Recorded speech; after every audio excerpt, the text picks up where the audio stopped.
Pearson here again, and I just want to take a few seconds to introduce a video I created over the weekend. I created a video about the recent work that I've been doing with digital humanitarian communities. I'm supposed to be giving a speech this weekend for a local data science and big data meetup group, and I'm getting my tonsils out in a few days, so I won't be able to present that speech, and in order to work around that, I just created a movie instead. It's a little pieced together, but I think it turned out well, and I hope you enjoy it.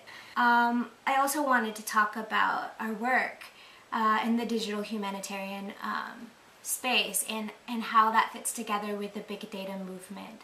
When I think of big data, I think of the 3 V's. I think of velocity, volume, and variety. First, to talk about the variety criteria for big data. Digital humanitarian deployments usually are using data from SMS texting, Twitter, Facebook, weblogs, emails, what have you.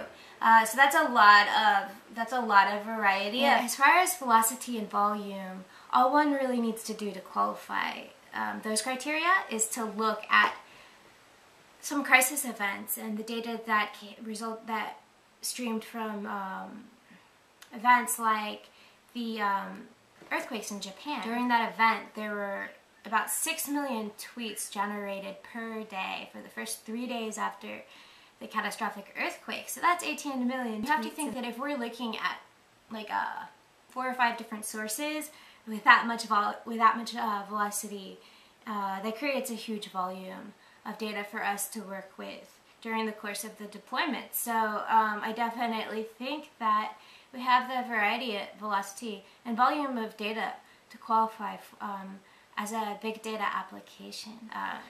You'll see a number of differences between our use of big data and our end goal is completely different than most commercial venues, because we essentially we have no profit motive, and we're all volunteers working to help people in desperate situations in the developing world. So it's really rewarding work, and I hope that you enjoy the video. Thanks so much for stopping by.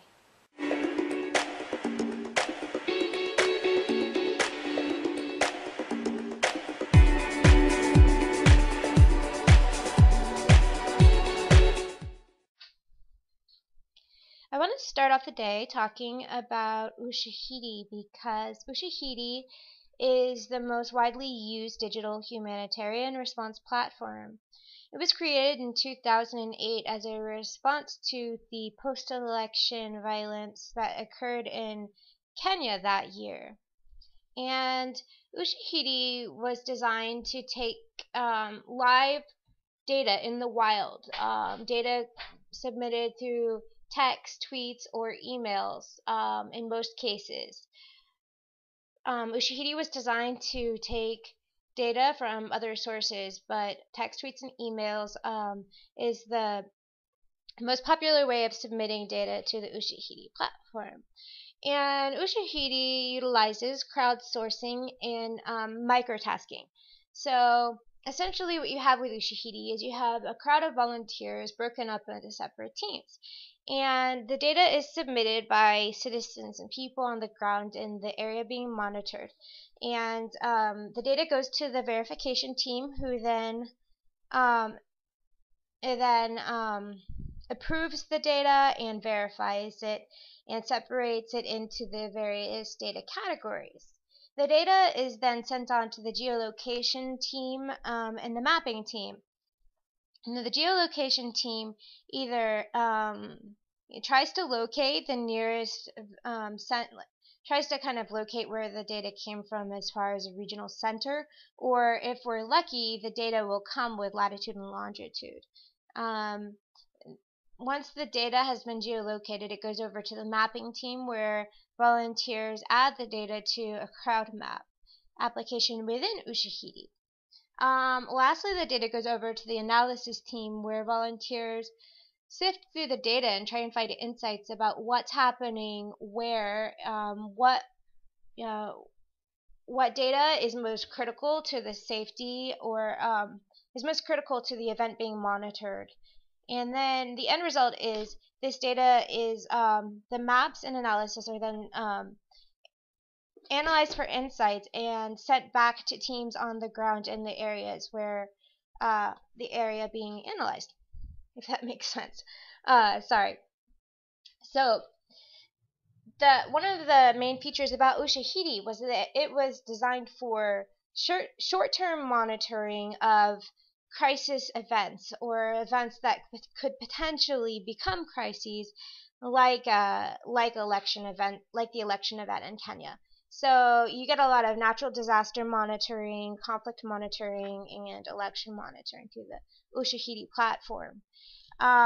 This is in contrast to other platforms like Elva, which were designed for more long-term monitoring. But I will discuss Elva in just a few minutes. I want to move on to the Standby Task Force. So about the Standby Volunteer Task Force.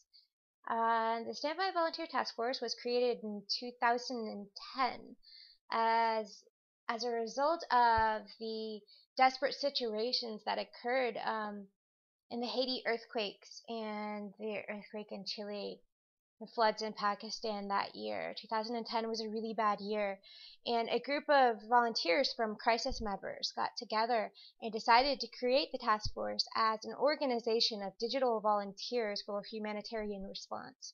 At this time, there's about 700 to 1,000 active volunteers in 80 different countries. It's a very rewarding organization to be part of. The people I've come into contact with have been just absolutely brilliant and real self-starter type of people.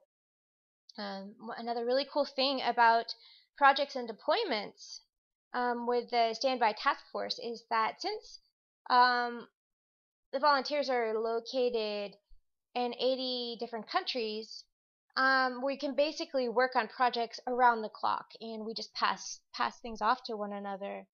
So we can get a lot done in a little bit of time, which is really important when you're working on disaster relief projects that are very time sensitive. So I'm going to talk a lot more about Standby Task Force in a few minutes, but I want to briefly touch on Elva, the Elva platform, next. Another terrific digital humanitarian platform that I want to talk about today is Elva. I just love Elva, and I think they're doing incredible work and have a great potential to really help a lot of communities across the world with long-term monitoring of events. Elva started in 2010. There were a group of conflict analysts that were living in Georgia at the time, and basically ever since the Russian invasion of Georgia in 2008, there was persistent conflict and violence in Georgia near the disputed region, the disputed territory. So conflict analysts there wanted to figure out a way to help relieve the tension and conflict that was occurring. And the difficult part of the problem was that the region where most of the violence was occurring was so remote that security officials had no idea what was happening, where, why, or how. Therefore, they couldn't really respond in a timely way. And the only means of real communication in the conflicted regions was through word of mouth, which really exasperated the problem because people would just, as it goes, with word of mouth communication, people would exaggerate, and it really was increasing the amount of tension, and then subsequently the amount of violence in the region. Another serious problem, logistical problem with communication is the fact that in that region of Georgia, there's very little or almost pretty much no internet service. So they're not on the internet. They can't communicate when something happens, so they can't get the message to the security officials. But, and it's really hard to solve those problems. So basically what these conflict analysts have done is they went, during the night after work, and they worked together, and they brainstormed and thought, what do these communities need in order to really help help them get the word out and help secure the region and dispel the tension that's causing a lot of this violence. And they created the platform where community members in the conflicted regions could text in the messages and answer questions about what's happening, when and where, and they could actually get help from security officials. There's more to it, but I want to cover that a bit later. And so I'll move on to the HSI event that I'm going to be attending in April of 2013. I am super excited about that.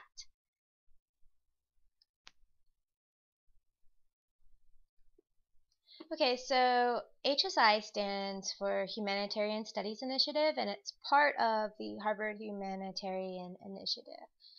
And they're going to have a course the latter half of April where they're going to be teaching people from all around the world about, it's basically the best program in the world for learning real solutions for humanitarian response.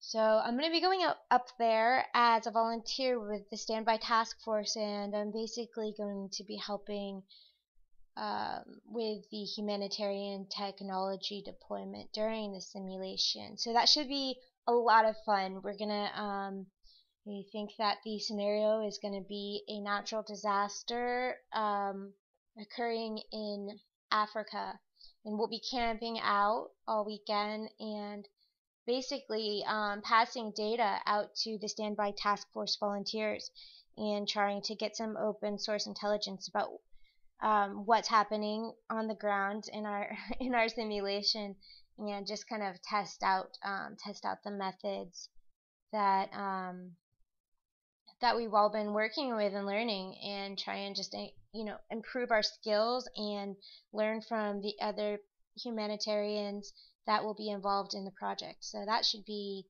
very educational and a lot of fun. Lastly, I want to introduce the OpenStreetMap and Humanitarian OpenStreetMap team. OpenStreetMap was started in 2004 out of a need for high-quality, editable spatial data in the UK. It was started by a single grad student that needed access to data and couldn't get it, and remarkably, it has grown to over 400,000 volunteers at this time. Humanitarian OpenStreetMap was started in 2009, and it was started out of a need to sort of tailor the general OpenStreetMap deployments for the needs of humanitarian relief efforts. A really cool thing about OpenStreetMap is it's not just volunteers digitizing data into the mapping platform, but it's also people on the ground in the developing world who are helping to build the OpenStreetMap system. People on the ground in the developing world will go around to different buildings and different sites that are being mapped, and they will collect coordinates, but also tag the site and say what the specific purpose, what's the use of the buildings, what's actually going on at that location, and tag that and send it into the OpenStreetMap team so that they can build a database of what's happening on the ground in the areas where they are mapping. So that's really helpful in a number of ways. I'll cover one of those a little later when I talk about the work I did with the Humanitarian OpenStreetMap team.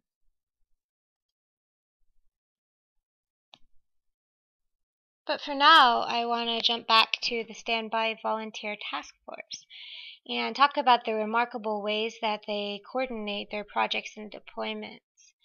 It's definitely not an easy thing to do because when the Standby Volunteer Task Force is activated, it's usually on an emergency last minute basis. And with 700 volunteers all around the world, in stressful conditions, it's definitely no easy task to get the ball rolling.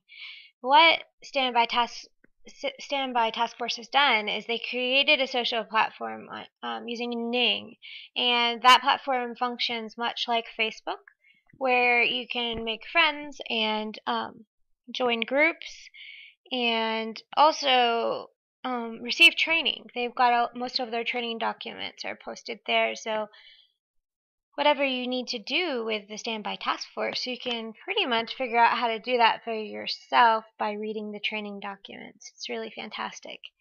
As far as coordinating communication between volunteers or between leaders and standby task force leaders and the volunteer groups, they use Skype and Google Groups. And Skype is just used, there's different Skype groups that are created for different projects and sub-projects within a deployment. And so there'll be, Skype phone calls, and then also there IM chat groups where we keep each other up to date on what we've been working on and the status of projects.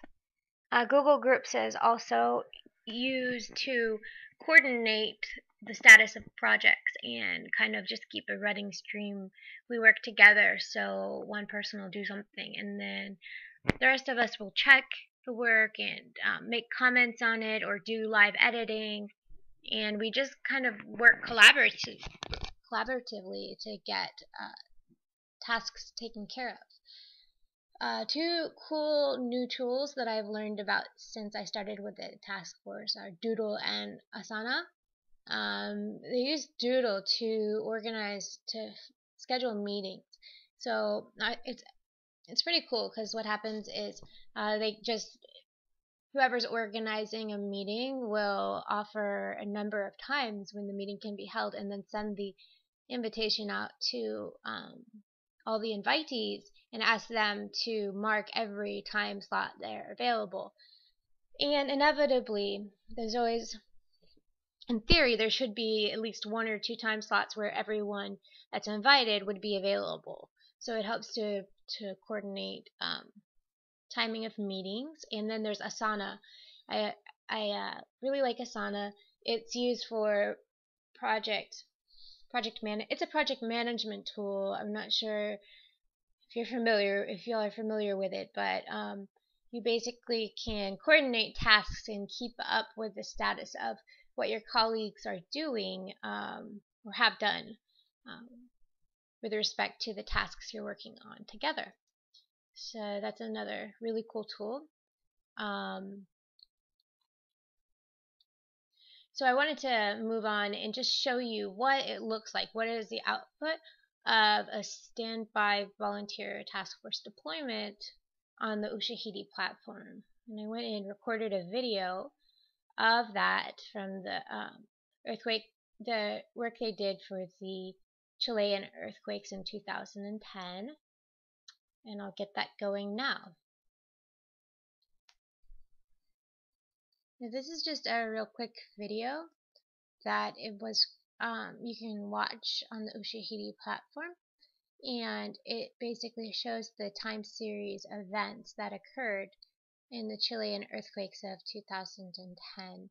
You can see the critical events as they occur between the dates of March 12th and March 21st of 2010, because that was a time frame, the time interval that I set for the animation.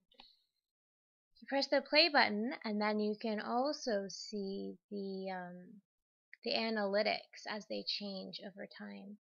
And so at times these Ushahidi and Standby Volunteer Task Force data mapping and analytics, sometimes this data is kind of disturbing, well, quite disturbing, because you see people in real time are suffering and need help, and you can't really do anything about it because you're stuck all the way across the world. So sometimes it's sad, but it's also rewarding knowing that by getting this information to the people that can do something, it's helping.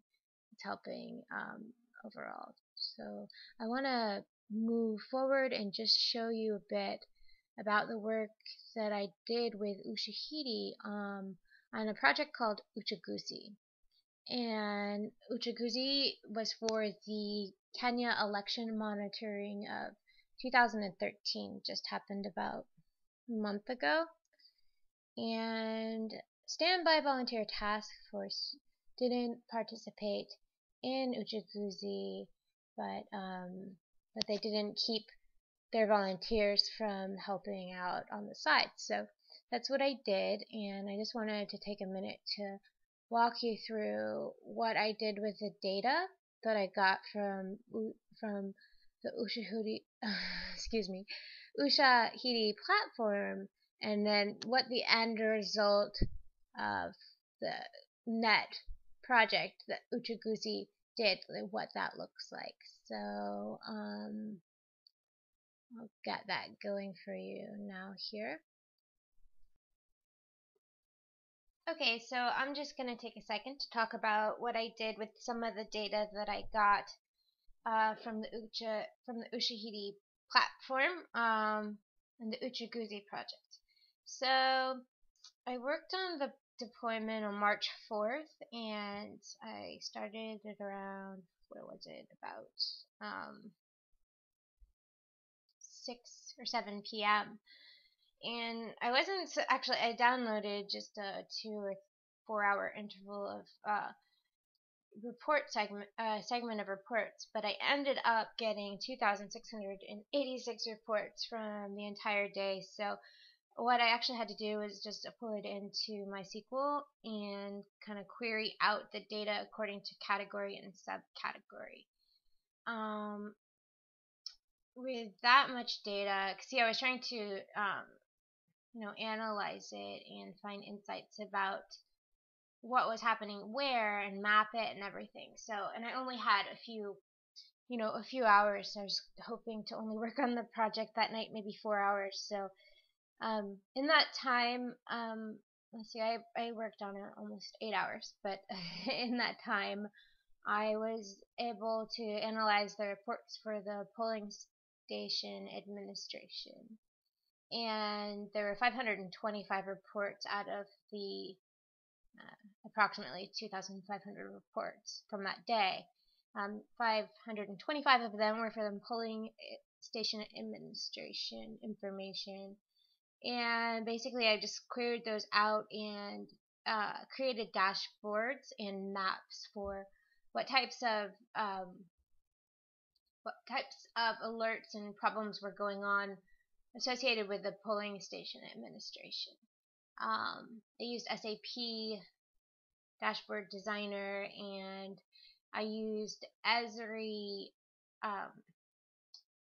the Esri plugin for Microsoft Excel, and then I uploaded that data set into ArcGIS Online and started looking at the categories of data spatially on ArcGIS Online. And then in the end, I went through and just kind of like sorted the rest of the reports. So it's like, the rest, like 2,000 other reports for that day, and did account for how many violations and how many incidents were occurring per category, so they could kind of see the status of what was happening on the ground during the election for that day. And let's see, I created a little dashboard, and that kind of showed, it showed some meaningful trends. Like it showed if for the polling station administration, if the polling center was closed early, well, then we saw spikes in the close of the polling station centers, around the closing time. Kind of obvious things that would happen, and I think really it's just a matter of, like, since this was my first deployment, me just getting more experience with creating meaningful extracting meaningful insights that will be helpful to the people on the ground in Kenya, because my background is doing data analytics in a business perspective or looking at engineering data. And this is different because it's for humanitarian work and it's in the developing world. And that's something that that's one of the things I'm receiving training on through the task force, is just like, okay, carrying out these data science methods, but learning to carry them out in a way that is tailored to the needs of the humanitarian workers and the organizations on the ground, which is different. Like, they need simplicity. They need the information presented to them in simple ways, clear-cut ways, so that they can make fast decisions and stay safe in what can be like really dangerous and crazy circumstances. So it's much different than doing statistical analysis of large data sets for operational data or design data for engineering projects. It's just way different. It's fascinating and rewarding work. I want to walk you through a few of the little dashboards I created. I mocked up the data so that it's not actual data. I guess it's okay for me to have shown the actual data because it's caught in the wild, and the people who submitted it's anonymized anyway, but the people who submitted it knew that it was going to become public. So but anyway, I mocked up the data, and I have these dashboards I'll show you real quick. I don't want to take like way too much time. I did want to talk about ELVA again and a mapping project for Kathmandu in a minute, so I'll just try and hurry up. Okay, thanks.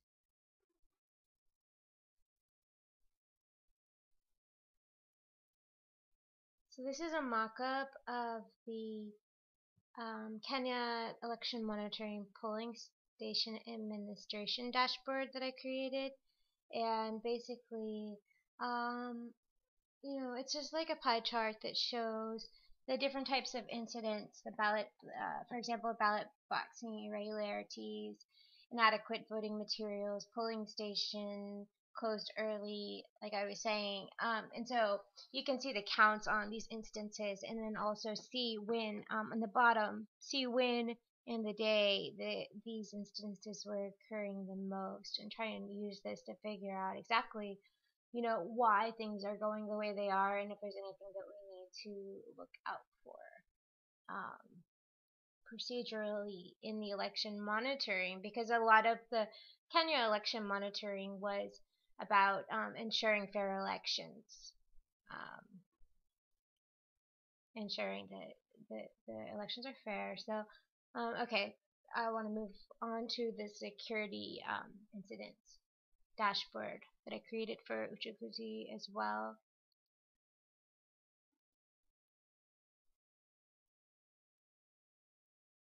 Okay, so here's another little mock-up dashboard that I created for the safety incidents associated with the 2013 Kenya election.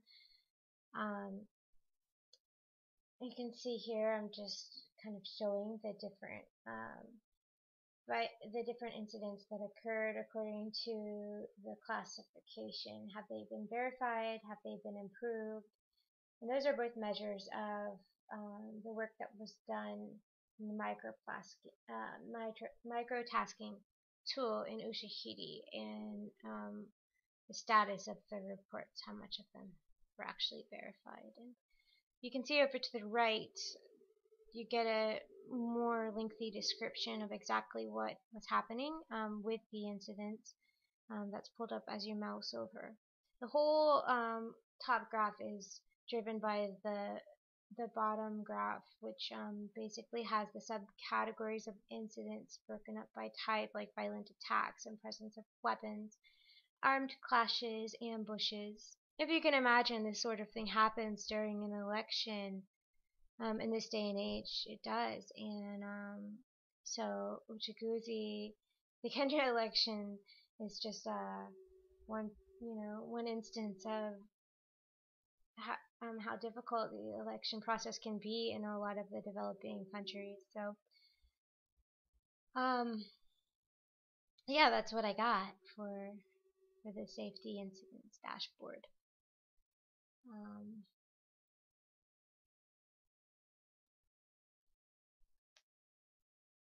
So I just want to take a few seconds to show you the final output on Ushahidi for the Uchaguzi project. This map shows basically the different incidents that occurred across Kenya during the election monitoring cycle. And there's a lot more to it, but we can't go through all of that now. This is just what it looks like. I wanted to talk a bit more about OVA and then talk about the Humanitarian Street Map project that I worked on in Kathmandu. Okay, so a few minutes back I spoke about the ELVA platform, and I just wanted to let you have a closer look at what the platform looks like on the inside. Here you can see that the the incidents are mapped out by type, and then you can also see the analytics that are being produced that are associated with that map.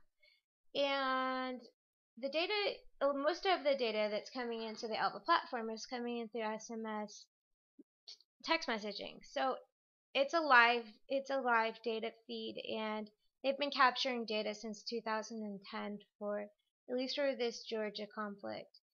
And so the analytics and the mapping are on real-time feed. And a really cool thing about the work of this platform is that people, not like when a citizen submits information about an incident in Georgia, not only is that safety report submitted to security officials, but what happens is then the people working at ELVA talk to the security officials. They find out exactly what the security officials plan to do to address the concern of the citizen. And then they issue a mass community-wide text message which says, okay, this is what happened, this is where it happened, and this is how the security officials are going to handle this situation so that you can feel safe. And they ELVA issues that information to the community so it dispels the tension and resulting violence that had previously been occurring. Another really cool thing about the ELVA platform is that citizens that submit text messages with information can use that just to direct blast, directly, like they can text two other citizens in the area or three other citizens in the area with that same message. Like, it doesn't have to be community wide, it can also just be a kind of a mass texting system to get information around their community. There's a lot of amazing things going on with ELVA, and they're coming out with a mobile app here this summer. They're launching their 2.0 platform in April, and a lot of great things are happening with that. So it's something definitely to keep an eye out for. Lastly, I just want to take a few seconds and talk about one of the really cool projects that I was happy to be involved with in February. As part of the Standby Task Force, we volunteered on International Open Data Day for the Humanitarian Open Street Map project in Kathmandu, Nepal. It was called Mapping Nepal for Preparedness, and basically it was really straightforward. I just was digitizing buildings, looking at the Bing satellite imagery, digitizing buildings, and then that building layout was verified by the people on the ground in Kathmandu, and later used for they're using it now for earthquake modeling and preparedness planning. So that's just something that's really fun to be able to help out on on a Saturday morning. It really made my day because Nepal is one of my favorite places in the entire world, and I really want to go back there and help with some of the environmental projects there, environmental needs there, projects that don't exist but that should exist. So any bit I can do to help in Nepal is such an honor. And another honor is just the opportunity that I got today to share this video with you all. So thank you so much for taking the time and having the interest to hear about this work. It's definitely been something that's been inspiring and motivating and life-changing for me. And I hope you enjoyed it. Okay, thank you so much.